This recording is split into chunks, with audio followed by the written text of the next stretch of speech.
And for our outdoor lovers in Gilmer County, we'll soon have a new nature trail to enjoy. That's what I've heard, and volunteers worked over the summer to create the new Pioneer Nature Trail located behind the Waco Center on the campus of Glenville State. An all-season trail was a collaboration between the college, Gilmer County Farm Bureau, and some other donors. Those involved with the trail say that it will be a great asset to the entire community.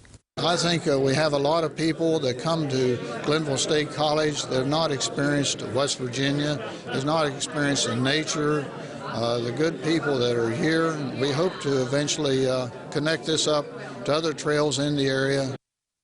And before the grand opening, those in attendance took a moment to remember the life of the late Denzel Huff for his lifelong commitment to the community.